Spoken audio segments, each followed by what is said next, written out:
वारिमृदां यथा धाम्ना स्वेन परं धीमहि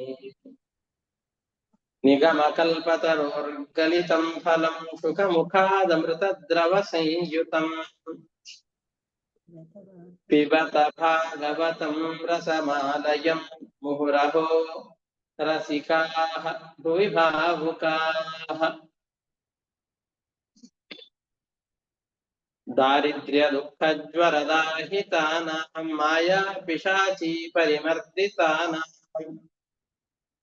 संसार सिन्धौ परिपातितानां क्षेमाय वै भागवतं प्रगर्जति साङ्केत्यं पारिहास्यं वा स्तोभं हेलनमेव वा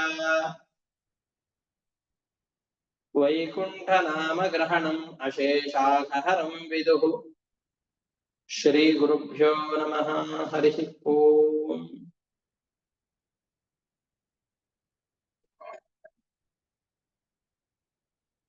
ಇಲ್ಲಿಯವರೆಗಿನ ಪಾಠದಲ್ಲಿ ದೇವತೆಗಳೆಲ್ಲ ಬಂದು ಬ್ರಹ್ಮದೇವರ ಬಳಿಯಲ್ಲಿ ಪ್ರಾರ್ಥನೆಯನ್ನು ಮಾಡಿದರು. ಆ ಬ್ರಹ್ಮದೇವರ ಪ್ರಾರ್ಥನೆಗೆ ಅನುಗುಣವಾಗಿ ಬ್ರಹ್ಮದೇವರಲ್ಲಿ ಪ್ರಾರ್ಥನೆ ಮಾಡಿದ್ದಕ್ಕೆ ಬ್ರಹ್ಮದೇವರು ಎಲ್ಲ ದೇವತೆಗಳನ್ನು ಕೂಡ ಸೇರಿಸಿಕೊಂಡು ಪರಮಾತ್ಮನ ಪ್ರಾರ್ಥನೆಗೋಸ್ಕರ ಅಂತ ಶ್ವೇತ ದ್ವೀಪದಲ್ಲಿ ಇರುವಂತಹ ಪರಮಾತ್ಮನ ಸಮೀಪಕ್ಕೆ ಹೋಗಿ ಎಲ್ಲರಿಗೂ ಸಮಾಧಾನ ಮಾಡಿ ಪರಮಾತ್ಮ ರಕ್ಷಣೆ ಮಾಡ್ತಾನೆ ಅಂತ ಹೇಳಿ ಅಲ್ಲಿ ಕರೆದುಕೊಂಡು ಹೋಗ್ತಾ ಇದ್ದಾನೆ.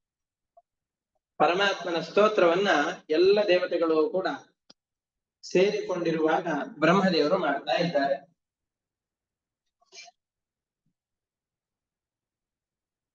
ಪರಮಾತ್ಮನ ಸ್ತೋತ್ರವನ್ನ ಏನು ಅಂತ ಮಾಡ್ತಾ ಇದ್ದಾರೆ. ಬ್ರಹ್ಮೋವಾಚ ಅವಿಕ್ರಿಯಂ ಸತ್ಯಮನಂತಮಾದ್ಯಂ ಗುಹಾಶಯಂ ನಿಷ್ಕಲಂ ಅಪ್ರತರ್ಕ್ಯಂ ಮನೋಗ್ರಯಾಣಂ ವಚಸಾ ನಿರುಕ್ತಂ ನಮಾಮಹೇ ದೇವವರಂ ವರೇಣ್ಯಂ.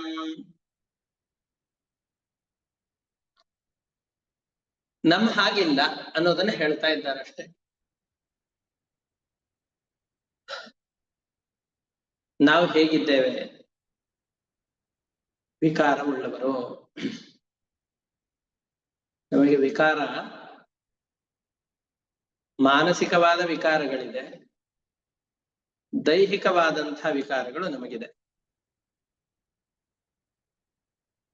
ಆದರೆ ಪರಮಾತ್ಮನಿಗೆ ನಮ್ಮ ಹಾಗೆ ವಯಸ್ಸಾಯಿತು, ಶರೀರ ಎಲ್ಲ ಸುಕ್ಕುಗಟ್ಟಿದೆ, ತುಂಬಾ ಚಿಕ್ಕ ವಯಸ್ಸಿನ ಮಗು ಇದು, ಶರೀರ ಇನ್ನು ಚೆನ್ನಾಗಿ ಬಲುತ್ತಿಲ್ಲ, ಬೆಳೆದಿಲ್ಲ, ಶಕ್ತಿ ಇಲ್ಲ,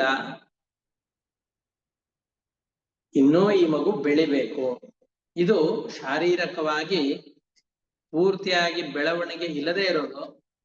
ಬೆಳವಣಿಗೆಯ ನಂತರದಲ್ಲಿ ಆಗುವಂತಹ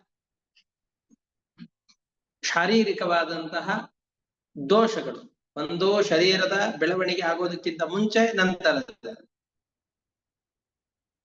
ಮಾನಸಿಕವಾದ ವಿಕಾರಗಳಂತೂ ಹೇರಳವಾಗಿ ನಮ್ಮಲ್ಲಿ ಕಾಣಸಿಗುತ್ತೆ. ಏನದು ಮಾನಸಿಕವಾದ ವಿಕಾರಗಳು? ಏನೋ ಸಂಪತ್ತು ಬಂತು ಅಂತಂದ್ರೆ ಹಿರಿ ಹಿಗ್ಗುತ್ತೇವೆ. ಏನೋ ಆಪತ್ತುಗಳು ಬಂತು ಅಂದ್ರೆ, ಸಣ್ಣ ಪುಟ್ಟ ಆಪತ್ತುಗಳು ಬಂದರೂ ಕೂಡ ಮನಸ್ಸು ಬಹಳ ವ್ಯಥೆಗೊಳ್ಳುತ್ತೆ. ಮನಸ್ಸಿಗೆ ಬಹಳಷ್ಟು ಯೋಚನೆ ಆಗುತ್ತೆ. ಏನ್ ಮಾಡ್ಬೇಕು ಅಂತ ತಲೆ ಮೇಲೆ ಕೊಯ್ ಹೊತ್ತು ಕೂತು ಬಿಡ್ತೇವೆ. ಹಾಗಾದ್ರೆ ಮಾನಸಿಕವಾದ, ದೈಹಿಕವಾದ ವಿಕಾರಗಳಿವೆ. ಈ ಎರಡೂ ವಿಕಾರಗಳು ಯಾವಾಗ ಆಗತ್ತೋ ಆವಾಗ ಮಾತಿನಲ್ಲಿಯೂ ವಿಕಾರಗಳಾಗತ್ತೆ. ಗಮನಿಸಿ, ನಾವೆಲ್ಲ ಬಾಲ್ಯದಲ್ಲಿ ಇದ್ದಾಗ ಏನೇನೋ ಮಾತುಗಳನ್ನ ಹೇಳ್ತೇವೆ, ಅವಿವೇಕಿಗಳಾಗಿ ಮಾತನಾಡ್ತೇವೆ.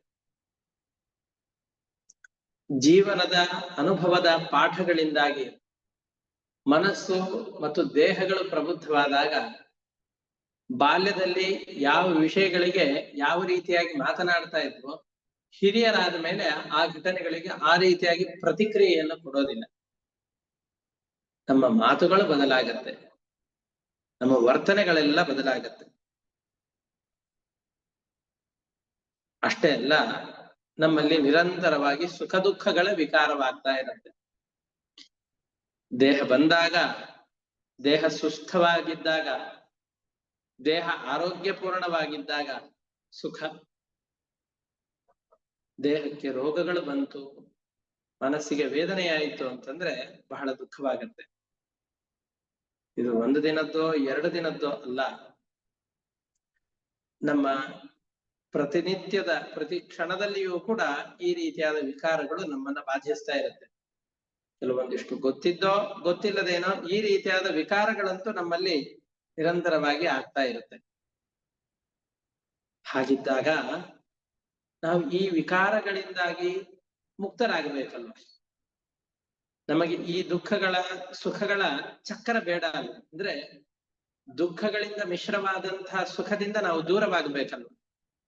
ಹಾಗಾದ್ರೆ ಎಂದಿಗೂ ದುಃಖಗಳ ಸಂಪರ್ಕ ಯಾರಿಗೆ ಇಲ್ವೋ ಅವನನ್ನ ಪ್ರಾರ್ಥಿಸಿದರೆ ನಮಗೂ ಈ ದುಃಖದಿಂದ ಮುಕ್ತಿ ಸಿಗಬಹುದು.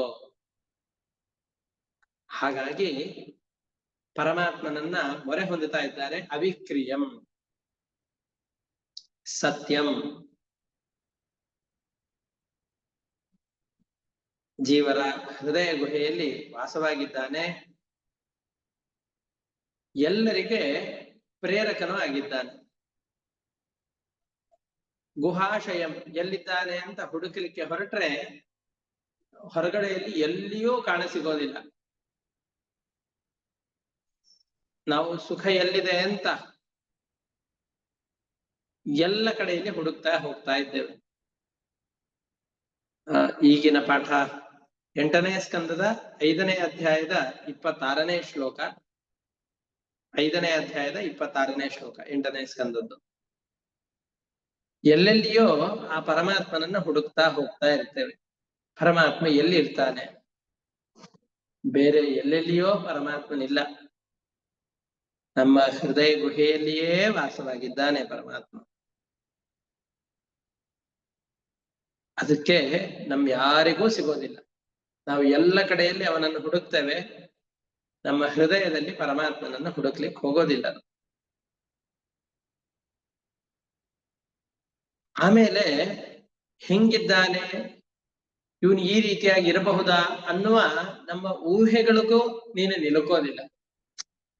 ಈಗ ಯಾವ ವಸ್ತುವಿನ ಬಗ್ಗೆ ನಾವು ಸ್ವಲ್ಪವೂ ಅರಿವಿಲ್ವೋ, ಯಾವ ವಸ್ತುವನ್ನ ನಮ್ಮಂತಹ ಅಜ್ಞಾನಿಗಳು ನೋಡಿಲ್ವೋ,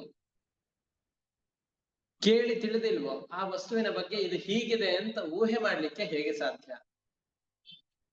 ಯಾವ ವಸ್ತುಗಳನ್ನ ನೋಡಿ ತಿಳಿದಂತಹವರು ನಮಗೆ ತಿಳಿಸಿದರು ಅಂತಾದ್ರೆ ಅದರ ಮುಖಾಂತರವಾಗಿ ಇದು ಹೀಗಿದೆ ಅಂತ ನಾವು ಅದರ ಮೇಲೆ ಸ್ವಲ್ಪ ಊಹೆಯನ್ನು ಮಾಡಬಹುದು. ಯಾವ ವಸ್ತುವಿನ ಬಗ್ಗೆ ನಮಗೆ ಅರಿವೇ ಇಲ್ವೋ ಅದನ್ನು ಊಹೆಗೆ ತಿಳಿದುಕೊಳ್ಳೋದು ಅಥವಾ ನಮ್ಮ ಊಹೆಗೆ ನಿಲುಕಲಾರದಂತಹ ವಸ್ತುವನ್ನ ಇದು ಹೀಗಿದೆ ಅಂತ ಹೇಳಲಿಕ್ಕೆ ಸಾಧ್ಯ ಇಲ್ಲ. ಮನೋಗ್ರ ಯಾಣಂ ಅಷ್ಟೇ ಅಲ್ಲ, ನನ್ನ ಮನಸ್ಸಿನಿಂದ ಏನು ಬೇಕಾದರೂ ಸಾಧಿಸಿಕೊಳ್ಳಬಲ್ಲೆ, ಯೋಗದ ಶಕ್ತಿಯಿಂದ ಇಡೀ ಜಗತ್ತನ್ನೇ ನನ್ನ ಹತೋಟಿಯಲ್ಲಿ ಇಟ್ಟುಕೊಂಡಿದ್ದೇನೆ, ನನಗೆ ಅಸಾಧ್ಯವಾದದ್ದು ಯಾವುದಿದೆ ಅಂತ ಹಮ್ಮಿನಿಂದ ಮೆರೆಯುವವರಿಗೆ ಹೇಳ್ತಾ ಇದ್ದಾರೆ. ಪರಮಾತ್ಮನ ವೇಗ ಮನಸ್ಸಿಗಿಂತಲೂ ಅಧಿಕವಾದದ್ದು. ಅದಕ್ಕೆ ಕೇನೋಪನಿಷತ್ತಿನಲ್ಲಿ ಪರಮಾತ್ಮನನ್ನ ಸ್ತೋತ್ರ ಮಾಡುವಾಗ ಎನ್ ಮನಸ ನ ಮನುತೆ ಏನಾಹುರು ಮನೋಮತಂ. ಯಾರನ್ನ ನಮ್ಮ ಮನಸ್ಸು ಓಡಿ ಹೋಗಿ ಅಥವಾ ಯಾವ ಪರಮಾತ್ಮನನ್ನ ನಮ್ಮ ಮನಸ್ಸು ಇದು ಹೀಗಿದೆ ಅಂತ ವಿಷಯೀಕರಿಸಲಿಕ್ಕೆ ಸಾಧ್ಯ ಇಲ್ವೋ, ಆದರೆ ಯಾರು ನಮ್ಮೆಲ್ಲರ ಮನಸ್ಸಿನ ಪ್ರತಿಯೊಂದು ಚಲನವಲನಗಳನ್ನು ಕೂಡ ಗಟ್ಟಿಯಾಗಿ ತಿಳಿದಿದ್ದಾನೋ, ಅಂತಹ ಪರಮಾತ್ಮನೇ ನಿನಗೆ ನಮಸ್ಕಾರ ಅಂತ ಹೇಳ್ತಾರೆ. ಅಷ್ಟೇ ಅಲ್ಲ, ವಿಪಶ್ಚಿತಂ ಪ್ರಾಣ ಮನೋಧಿಯಾತ್ಮನಾಂ ಅರ್ಥೇಂದ್ರಿಯಾಭಾಸಂ ಅನಿದ್ರಂ ಔರಣಂ ಛಾಯಾ ತಪೋ ಯತ್ರ ನ ಗೃಧ್ರ ಪಕ್ಷೌ ತಮಕ್ಷರಂ ಖಂ ತ್ರಿಯುಗಂ ವ್ರಜಾಮಹೇ. 3 ಯುಗಗಳಲ್ಲಿ ಮಾತ್ರ ಅವತಾರವುಳ್ಳಂತಹ ಪರಮಾತ್ಮನೇ ಕೃತಯುಗ, ತ್ರೇತಾಯುಗ ಮತ್ತು ದ್ವಾಪರ ಯುಗ, 3 ಯುಗದಲ್ಲಿ ಮಾತ್ರ ಅವತಾರ ಇದೆ. ಅಲ್ಲ, ಕಲಿಯುಗದಲ್ಲೂ ಕೂಡ ಕಲ್ಕಿಯಾಗಿ ಅವತಾರ ಇದೆ ಅಲ್ವಾ ಅಂತ ಕೇಳಬಾರ್ದು. ಯಾಕೆ ಅಂತಂದ್ರೆ ಕಲಿಯುಗದಲ್ಲಿ ಅವತಾರ ಅಲ್ಲ, ಕಲಿಯುಗ ಮತ್ತು ಕೃತಯುಗದ ಸಂಧಿ ಕಾಲದಲ್ಲಿ ಪರಮಾತ್ಮನ ಅವತಾರ. ಈ ಹೊಸ್ತಿಲ ಮೇಲಿದ್ದ ಹಾಗೆ, ಹೊಸ್ತಿಲು ಮನೆಯ ಒಳಗಡೆನೋ ಹೊರಗಡೆನೋ, ಒಳಗಡೆಯೂ ಅಲ್ಲ ಹೊರಗಡೆಯೂ ಅಲ್ಲದ ಮಧ್ಯಪ್ರದೇಶ.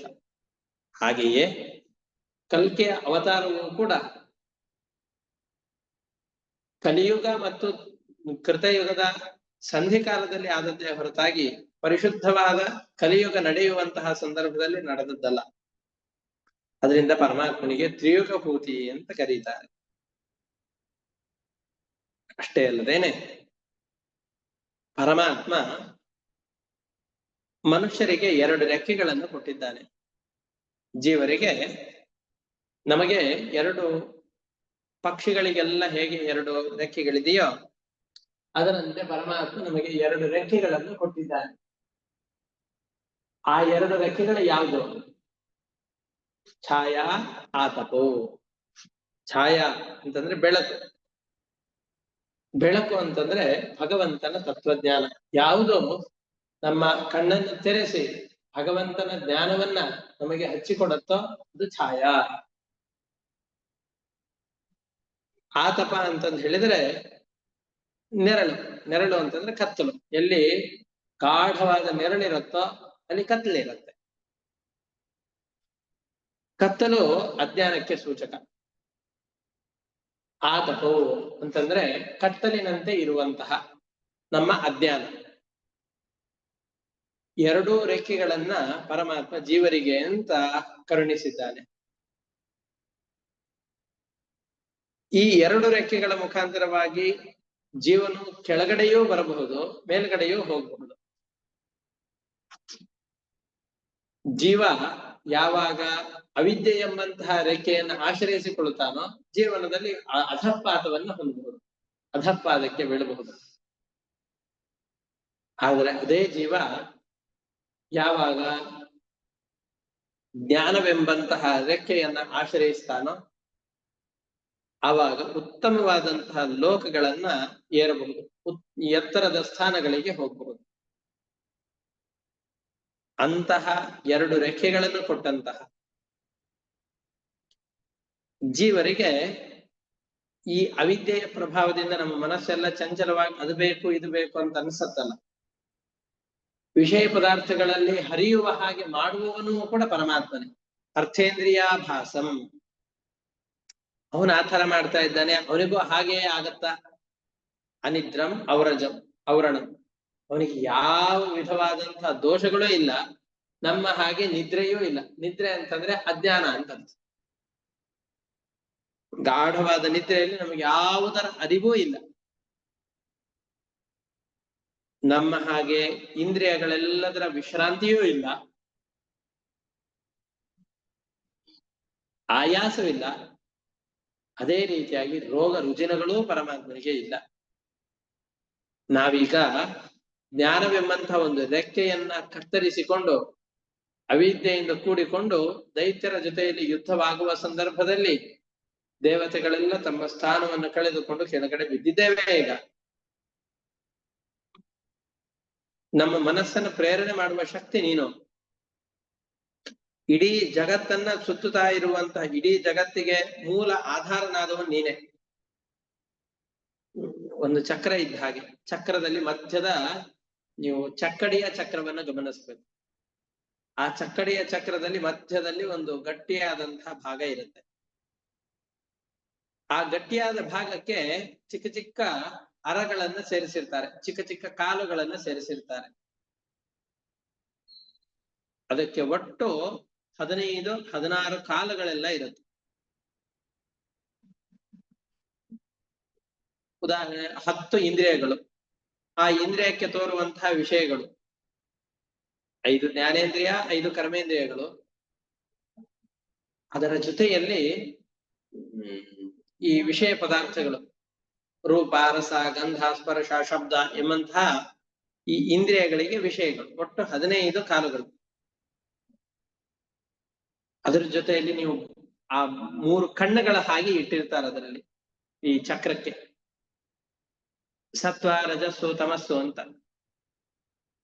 ಇದಾದ ಮೇಲೆ ಆ ಈ ಚಿಕ್ಕ ಚಿಕ್ಕ ಕಾಲುಗಳೆಲ್ಲವನ್ನು ಕೂಡ ಜೋಡಿಸ್ಲಿಕ್ಕೆ ಹೊರಗಡೆಯಲ್ಲಿ ಒಂದು ಪಟ್ಟಿಗಳೆಲ್ಲ ಇರುತ್ತೆ.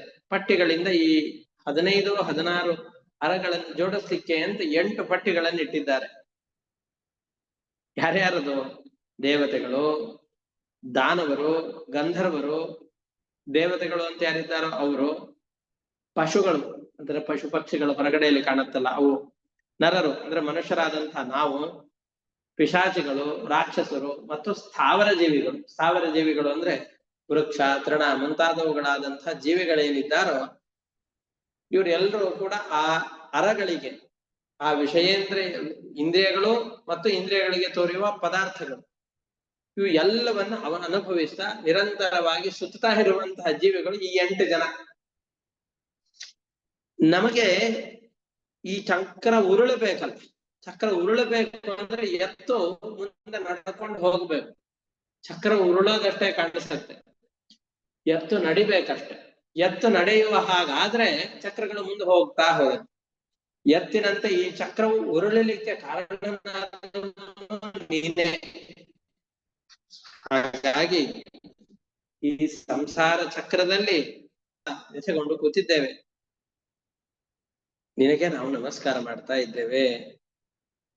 ಆಯ್ತು, ಇಲ್ಲಿಯವರೆಗೆ ನನ್ನ ಹತ್ರ ಯಾಕೆ ಬಂದಿದ್ದೀರಿ? ನೀವೇ ಪ್ರಯತ್ನ ಪಡಬಹುದಲ್ಲ, ಮಹಾ ಸಾಮರ್ಥ್ಯ ಇರತ್ತಲ್ಲ ಅಂತಂದ್ರೆ ಹೌದು, ದೊಡ್ಡ ಪ್ರಯತ್ನದಿಂದಾಗಿ ನಾವೇ ಈ ಆಪತ್ತನ್ನು ಪರಿಹಾರ ಮಾಡ್ಕೊಳ್ಬಹುದು ಅಂತ ದೇವತೆಗಳೆಲ್ಲ ಯುದ್ಧವನ್ನು ಮಾಡಿದ್ರು. ಯುದ್ಧವನ್ನು ಮಾಡಿ ನಿನ್ನನ್ನು ಮರೆತು ಈ ಪರಮಾತ್ಮನಿಂದ ಏನಾಗ್ಬೇಕಾಗಿದೆ, ನಾವೇ ಎಲ್ಲವನ್ನು ಮಾಡ್ತೇವೆ ಅಂತ ಇಂದ್ರನು ಕೂಡ ನಿರ್ಮಾಲ್ಯವನ್ನ ಐರಾವತದ ಮೇಲೆ ಕೂತಂತಹ ಸಂದರ್ಭದಲ್ಲಿ ದುರ್ವಾಸ ಋಷಿಗಳು ಕೊಟ್ಟಾಗ ಅದರ ಮೇಲಿನ ಅಷ್ಟಡ್ಡೆಯಿಂದ ಅದನ್ನ ಆನೆಗೆ ಹಾಕಿದ, ಅದನ್ನ ಕೆಳಗಡೆಯಲ್ಲಿ ಐರಾವತ ತುಳುಗಿದ ಹಾಕಿದ.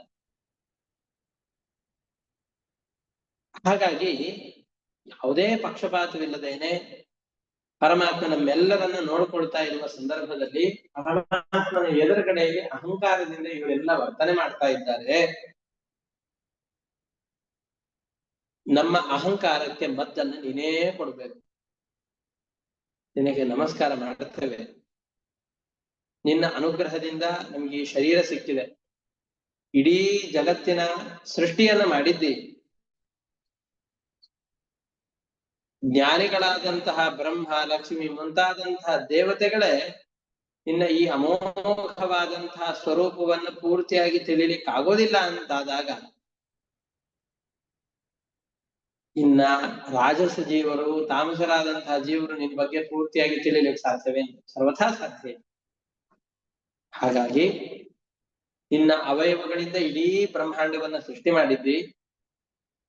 ನೀನು ಸೃಷ್ಟಿ ಮಾಡಿರುವಂತಹ ವಿಷಯಗಳನ್ನು ಜ್ಞಾನಿಗಳಿಗೇನೆ ತಿಳಿಲಿಕ್ಕಾಗದೇ ಇರುವಾಗ ಅಸುರರು ತಿಳಿಲಿಕ್ಕೆ ಸಾಧ್ಯವೇನು? ನಿನ್ನಿಂದ ಒಟ್ಟು 4 ವಿಧವಾದಂತಹ ಜೀವರು ಹುಟ್ಟಿದ್ದಾರೆ. ಹಿಂದೆನೂ ಇದರ ಬಗ್ಗೆ ಅನೇಕ ಬಾರಿ ನೋಡಿದ್ದೇವೆ. ಜರಾಯುಜ, ಅಂಡಜ, ಸ್ವೇದಜ, ಉದ್ಭಿಜ್ಜ ಅಂತ. ಜರಾಯುಜ ಅಂತಂದ್ರೆ ತಾಯಿಯ ಗರ್ಭದಿಂದ ಹುಟ್ಟುವಂತಹ ಜೀವರನ್ನ ಜರಾಯುಜ ಅಂತ ಕರೀತಾರೆ. ನಾವೆಲ್ಲರೂ ಕೂಡ ಜರಾಯುಜರು. ಅಂಡಜ ಅಂತಂದ್ರೆ ಮೊಟ್ಟೆಯಿಂದ ಹುಟ್ಟುವಂತಹ ಜೀವರನ್ನ ಅಂಡಜ ಅಂತ ಕರೀತಾರೆ. ಸ್ವೇದಜ ಅಂತಂದ್ರೆ ಜೀವನ ಬೆವರಿನಿಂದ ಹುಟ್ಟುವಂತಹ ಜೀವಿಗಳು, ಮುಂತಾದವುಗಳೆಲ್ಲ ಇದೆಲ್ಲ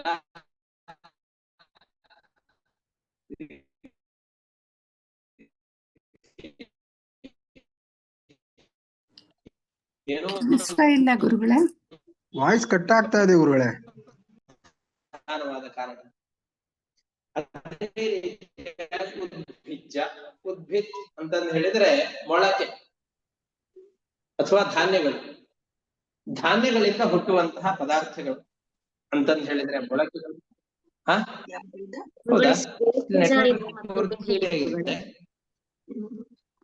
ಹೌದಾ, ಈಗ ಕೇಳಿಸ್ತಾ ಇದೆಯಾ? ಕಟ್ ಆಗ್ತಾ ಇದೆ ಗುರುಗಳೇ, ಆದ್ರೆ ಪರವಾಗಿಲ್ಲ. ಸ್ವೇಜಜ ಇಂದ ಮತ್ತೊಮ್ಮೆ ಹೇಳಿ ಗುರುಗಳೇ. ಈಗಲೂ ಕಟ್ ಆಗ್ತಾ ಇದೆಯಾ? ಕೇಳಿಸ್ತಾ ಇದೆ ಅಲ್ವಾ ಮಾತು? ಒಂದೇ ನಿಮಿಷ ಹಾಗಾದ್ರೆ. ಹಾ ಹಾ ಒಂದೇ ನಿಮಿಷ. ಹಾ ಹಾ ಸ್ವೇದಜ, ಜರಾಯುಜ, ಅಂಡಜ, ಸ್ವೇದಜ ಮತ್ತು ಉದ್ಭಿಜ್ಜ. ಜರಾಯುಜ ಅಂತಂದು ಹೇಳಿದ್ರೆ ತಾಯಿಯ ಗರ್ಭದಿಂದ ಹುಟ್ಟುವಂತಹ ಜೀವರು ಯಾರಿದ್ದಾರೋ ಇವರೆಲ್ಲರನ್ನು ಜರಾಯುಜ ಅಂತ ಕರೀತಾರೆ. ಸಸ್ತನಿ ಜೀವಿಗಳು ಅಂತ ಯಾರು ಕರೀತಾರಲ್ಲ ಅವರನ್ನ. ತಾಯಿಯ ಹಾಲನ್ನು ಕುಡಿದು ಬೆಳೆಯುವಂತಹ ಜೀವರು ಯಾರಿದ್ದಾರೋ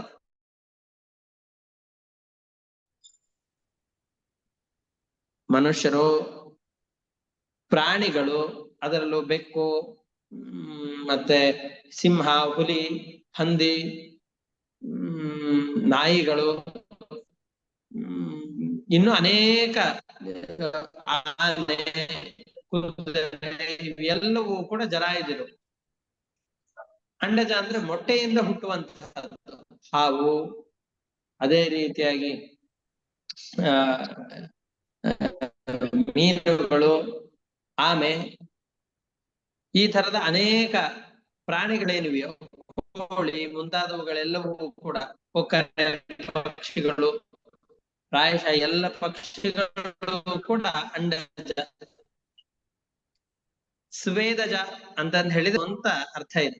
ಸ್ವೇದ ಜೀವಿಗಳನ್ನ ಸ್ವೇದಜ ಅಂತ ಕರೀತಾರೆ.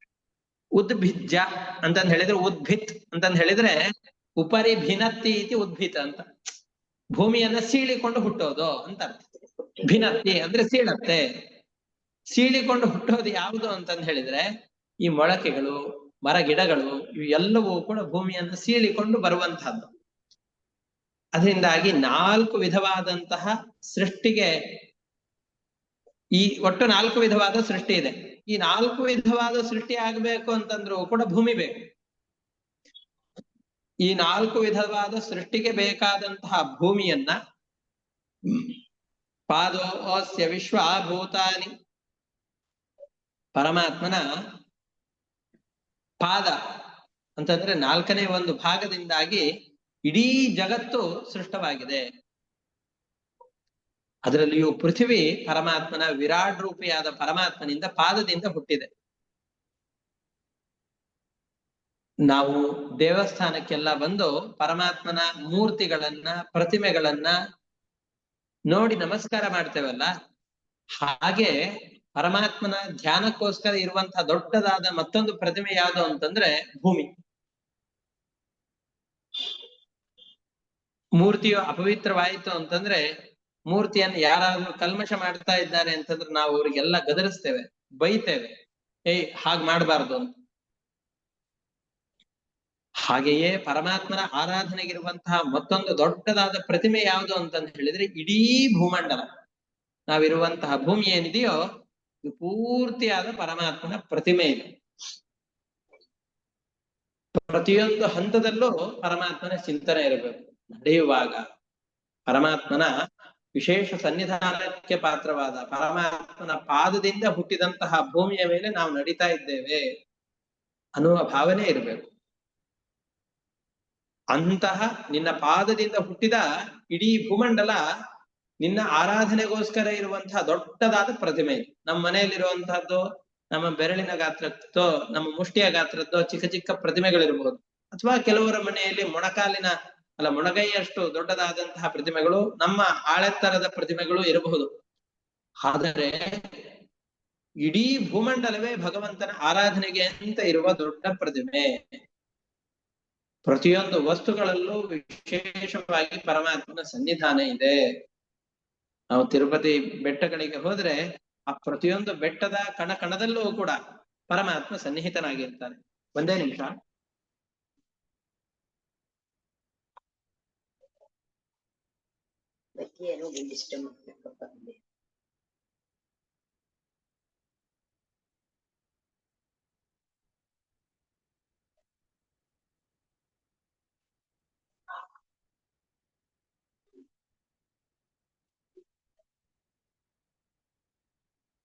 ನಿಮಿಷ ಅಂತ ಹೇಳಿ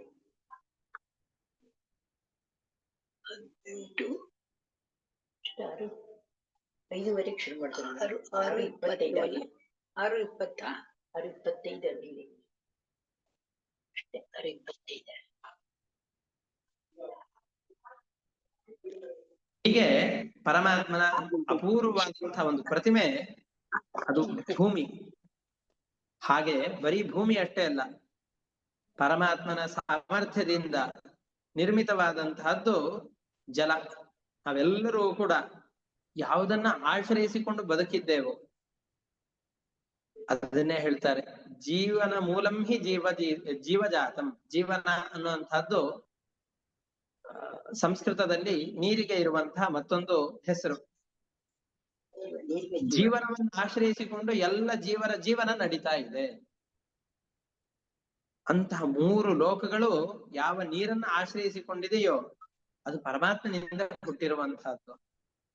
ಅದನ್ನು ಆಶ್ರಯಿಸಿಕೊಂಡು ಎಲ್ಲ ಲೋಕಪಾಲರಿದ್ದಾರೆ, ಬದುಕಿದ್ದಾರೆ, ಬೆಳೀತಾ ಇದ್ದಾರೆ. ಇಂತಹ ಭೂಮಿಯನ್ನ, ಜಲವನ್ನ ತೇಜಸ್ಸಿನ ಮುಖಾಂತರವಾಗಿ ಸಸ್ಯಗಳ ವೃದ್ಧಿಯನ್ನ ಮಾಡ್ತಾ ಇದ್ದಿ, ಅನ್ನವನ್ನು ಕೊಡ್ತಾ ಇದ್ದಿ. ಸೂರ್ಯನ ಕಿರಣಗಳಿತ್ತು ಅಂತಾದ್ರೆ ನಮಗೆ ಬರುತ್ತೆ. ಸೂರ್ಯನ ಕಿರಣಗಳಿಲ್ಲ ಅಂತಾದ್ರೆ ರೋಗಗಳು ನಮ್ಮನ್ನ ಆವರಿಸಿ ಬಿಡುತ್ತೆ. ಚಂದ್ರನ ಕಿರಣಗಳಿತ್ತು ಅಂತಂದ್ರೆ ಸಸ್ಯಗಳಲ್ಲಿ ಶಕ್ತಿಯು ಅಭಿವೃದ್ಧಿ ಆಗುತ್ತೆ. ನಮ್ಮ ಮನಸ್ಸಿಗೆ ಅಭಿಮಾನಿಯಾದಂತಹ ಚಂದ್ರನನ್ನ ಸೃಷ್ಟಿ ಮಾಡಿದವನು ನೀನು. ಜಗತ್ತಿನಲ್ಲಿ ಯಾವುದೇ ಒಂದು ವಸ್ತು ಹುಟ್ಟಲಿ, ಅಪರೂಪವಾದಂತಹ ಯಾವುದೋ ಒಂದು ವಸ್ತು ಹುಟ್ಟಿದೆ ಅಂತ ಆದ್ರೆ ಹುಟ್ಟಿದ ಪ್ರತಿಯೊಂದು ಪದಾರ್ಥಗಳು ನಿನಗೆ ಗೊತ್ತಿಲ್ಲದೇನೆ ಹುಟ್ಟಿದೆ ಅಂತ ಯಾವುದೂ ಇಲ್ಲ ಜಗತ್ತಿನಲ್ಲಿ. ಪ್ರತಿಯೊಂದನ್ನ ತಿಳಿಯುವವನು ನೀನು. ದೇವತೆಗಳ ಉದ್ದೇಶದಿಂದ ಯಾವ ಯಜ್ಞ ಯಾಗಾದಿ ಕರ್ಮ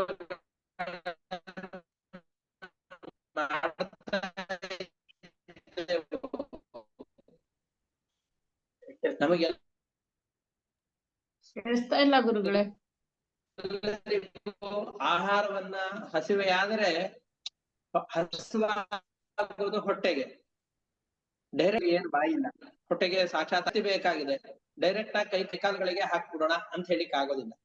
ಬಾಯಿಯ ಮುಖಾಂತರವಾಗಿಯೇ ಆಹಾರವನ್ನು ಹಾಕ್ಬೇಕು, ಅದು ಹೊಟ್ಟೆಗೆ ಹೋಗ್ಬೇಕು, ಅಲ್ಲಿಯೇ ಪಚನ ಆಗ್ಬೇಕು, ಅಲ್ಲಿಂದಲೇನೆ ಶರೀರದ ಬೇರೆ ಬೇರೆ ಭಾಗಗಳಿಗೆ ಹೋಗಿ ಶಕ್ತಿ ತುಂಬಿಕೊಳ್ಬೇಕು.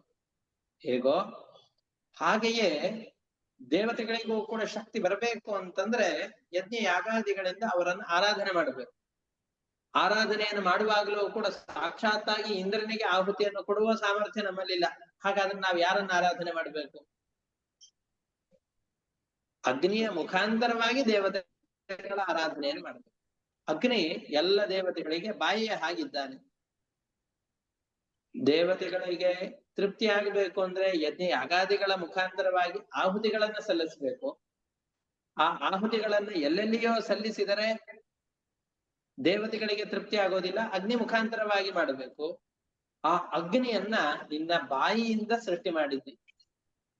ಪರಮಾತ್ಮ ಮುಖ ಅದಗ್ನಿಶ್ಚೇಂದ್ರಶ್ಚ, ಮುಖದಿಂದಾಗಿ ಅಗ್ನಿಯನ್ನ ಪರಮಾತ್ಮ ಸೃಷ್ಟಿಸಿದ್ದಾನೆ. ಹಾಗಾಗಿ ಪರಮಾತ್ಮನ ಮುಖದಿಂದಾಗಿ ಅಗ್ನಿಯ ಉತ್ಪತ್ತಿಯಾಗಿದೆ. ಸೂರ್ಯನಲ್ಲಿ ನೆಲೆ ನಿಂತು ಯಾರನ್ನ ನಾವು ಸೂರ್ಯನಲ್ಲಿ ಆರಾಧನೆ ಮಾಡಬೇಕು ಅಂತಹ ವ್ಯಕ್ತಿ ನೀನಾಗಿದ್ದೆ. ಗಾಯತ್ರಿಯಿಂದ ಪ್ರತಿಪಾದ್ಯನಾದಂತಹ ವ್ಯಕ್ತಿ ಪರಮಾತ್ಮನಾಗಿದ್ದಾನೆ. ಪ್ರತಿಯೊಬ್ಬ ಜೀವರ ಜೀವನಕ್ಕೆ ನಮ್ಮ ಪರಾಕ್ರಮಗಳು ಎಲ್ಲದಕ್ಕೂ ಕೂಡ ಕಾರಣನಾದವನು. ಶರೀರದ ಒಳಗಡೆಯಲ್ಲಿ ಪ್ರಾಣ, ಅಪಾನ, ವ್ಯಾನ, ಉದಾನ ಎಂಬುದಾಗಿ ಪಂಚ ಪ್ರಾಣಗಳೇನಿವೆಯೋ, ಪ್ರಾಣಾಪಾನ ವ್ಯಾನೋದಾನ ಸಮಾನ ಅಂತ ಪಂಚ ಪ್ರಾಣಗಳನ್ನು ಹೇಳ್ತಾರೆ. ಶರೀರದಲ್ಲಿ ಜೀವನ ಇರಬೇಕು ಅಂತಂದ್ರೆ ನಮ್ಮ ಪರಾಕ್ರಮ,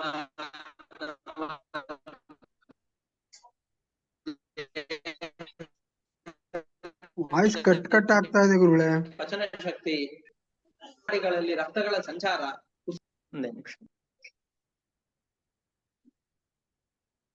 ಸರಿ ಕೇಳಿಸ್ತಾ ಇಲ್ಲ ಗುರುಗಳೇ.